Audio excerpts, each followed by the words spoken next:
حضرت ابو بکر صدیق نے ان کو بیعت کیا نا، سر پہ کوئی ٹوپی رکھی نا، جب اٹھے تو ٹوپی موجود نا، راتوں رات ولی بن گئے نا۔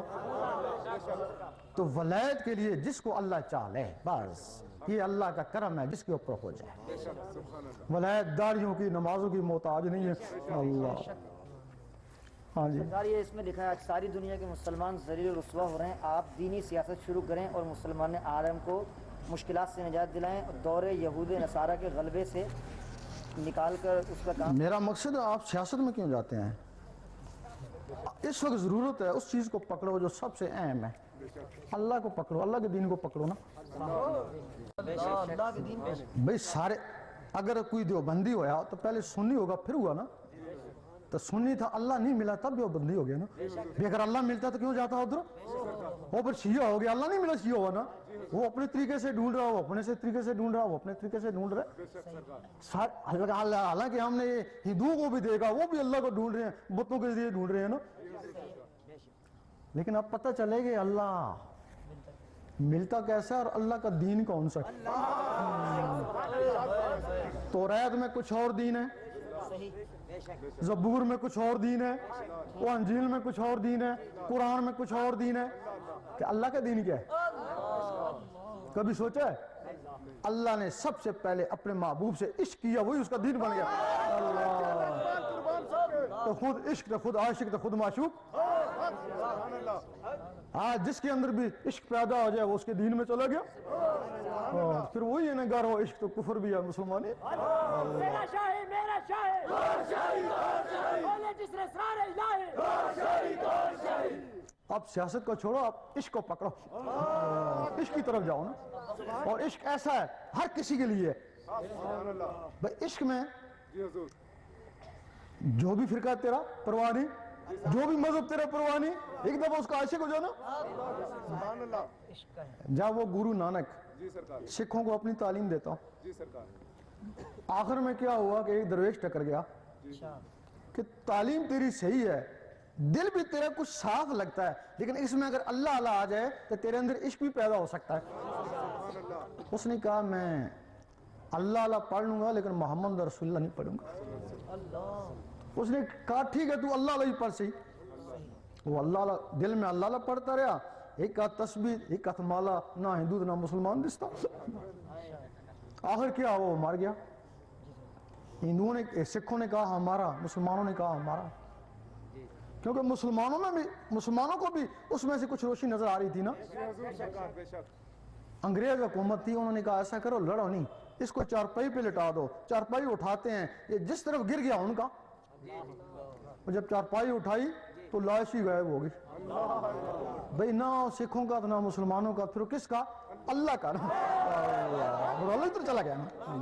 صدقے شہنشاہ لجپال، تیرا شاہ۔ یہ لکھتے ہیں کہ جب جسم میں حلال رزق نہیں جائے گا، اللہ کا نور کیسے پیدا ہوگا؟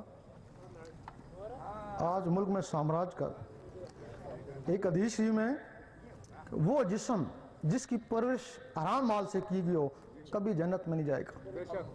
یہ انہوں نے صحیح لکھا ہے کہ اگر حرام مال ہے تو اللہ کا نور کیسے پیدا ہوگا؟ اللہ کو پتہ تھا نا کیسے کیسے بندے ہوں گے۔ اس نے دعائیاں بھی بھیجی ہیں، ٹیکے بھی بھیجے ہیں نا۔ اب اگر تو وظائف کے ذریعے، عبادت کے ذریعے اندر عبادت کو لے کے جانا پڑے گا تو تجھے حرام چھوڑنا پڑے گا۔ اگر حرام ہے تو عبادت تیرے اندر ہی نہیں جائے گی، تو ٹیکہ لگوانا، وہ سیدھا نسوں میں لگے گا نا۔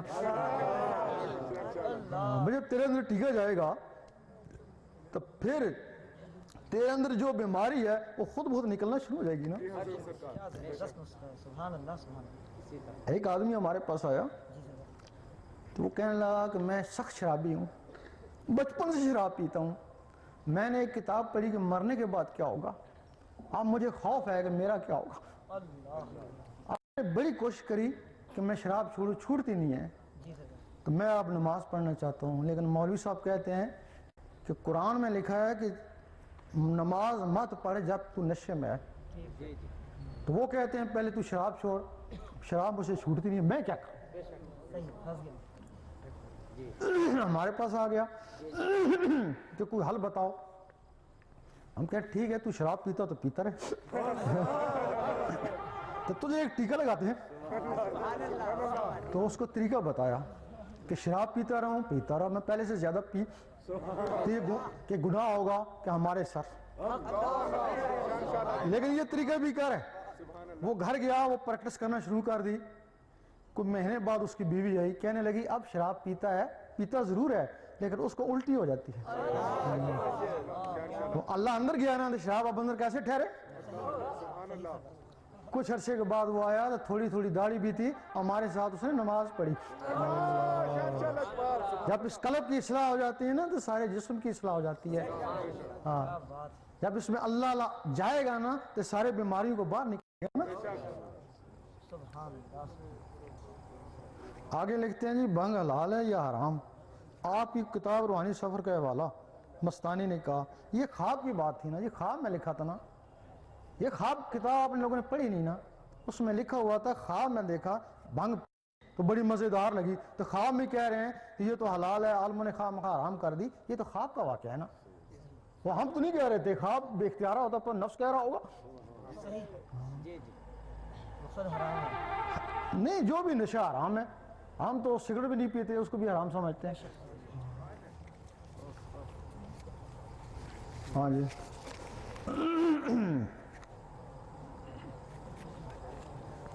سوال کا دوبارہ اس کا میں نے پہلے جواب دیا ہے کہ یہ کہتے ہیں کہ مجھ اور داڑھی سے نہیں ایسے شخص کو ولایت مل سکتی ہے. جب میں نے پہلے تشریح بھی کر دی, بتا بھی دیا فلاں فلاں بندے چور ڈاکو تھے, اللہ تعالیٰ نے ان کو ولی بنا دیا. اللہ حضور کا فرمان, جو شخص داڑھی منڈواتا اس طرح اس شخص کو ولایت مل سکتی ہے. بھئی یہ ایک گناہ ہے نا, اگر داڑھی منڈواتا ہے تو چھوٹا سا گناہ ہے نا. علامہ اقبال سے لوگوں نے پوچھا, پیر جماعت علی شاہ نے پوچھا کہ تیری داڑھی نہیں ہے, تو ان کا میرے داڑھی میرے اندر ہے نا. وہ سہیلی سرکار تھے, داڑھی منڈاتے تھے, مظفر آباد والے. جب فوت ہوئے عالموں نے کہا یہ بے دین تھا, ہم اس کی نماز جنازہ نہیں پڑھائیں گے, اس کی داڑھی نہیں تھی. ان کا ایک خلیفہ تھا, اس نے کہا چلو خود ہی کوئی جنازہ پڑھ کے دفنا دیتے ہیں. جب وہ کپڑا اٹھایا تو داڑھی موجود تھی. پھر علماء نے کہا لگا لی ہوگی, گرم پانی کرایا, صابن سے منہ دھلوایا, لیکن وہ داڑھی آ گئی تھی نا, مجانب اللہ تھی نا. اگر کوئی کہے کہ کیسے ہو سکتا ہے, اللہ جو چاہے کر سکتا ہے, تو کہتا کیسے ہو سکتا ہے, تیرا ایمان ہی چلا گیا نا. وہ ہر چیز پہ قادر ہے نا. وہ چوروں کو تو منا دیتا ہے, ڈاکوں کو ولی بنا دیتا ہے, تو کہتے ہیں نماز کے بغیر ہی نہیں ہو سکتا, پھر ایمان تیرا چلا جائے گا نا. تصور شیخ کیا نماز کے دوران جائز ہے؟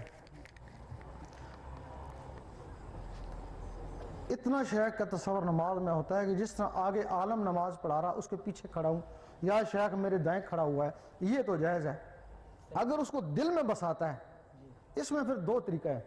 اگر تیرا شیخ ولی اللہ ہے تو پھر دل میں بسانے سے بھی تجھے فائدہ ہوگا نا, اور تیری نماز اس کے ذریعے اوپر چلی گئی, وہاں ٹیلی فون لگا ہوا ہے نا.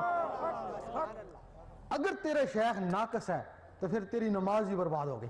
اللہ, اس کے لیے تو تسلی کر لے کہ تیرے شیخ کامل ہے یا ناقص, یہ ضروری ہے. آج کل کیا کرتے ہیں کہ شیخ اپنا تصور کراتے ہیں, اس تصور سے ضروری یہ ہوتا ہے کہ اس سے محبت ہو جاتی ہے. بھئی اگر تو کسی بیل کا تصور کر رہا ہے تو بیل کی بھی تجھے محبت ہو جائے گی نا. اس سے بہتر ہے, کیونکہ مشکوک دنیا ہے نا, اس سے بہتر ہے کہ تو اللہ کا ہی تصور کرنا. اب تیرا شیخ ہاں ناقص ہے یا کامل ہے, اللہ کی تصور سے تجھے نقصان تو نہیں ہے نا. اس سے بہتر ہے کہ تو دل کے اوپر اللہ کا تصور کر, شیخ کو سامنے جان یا سائڈ میں جان.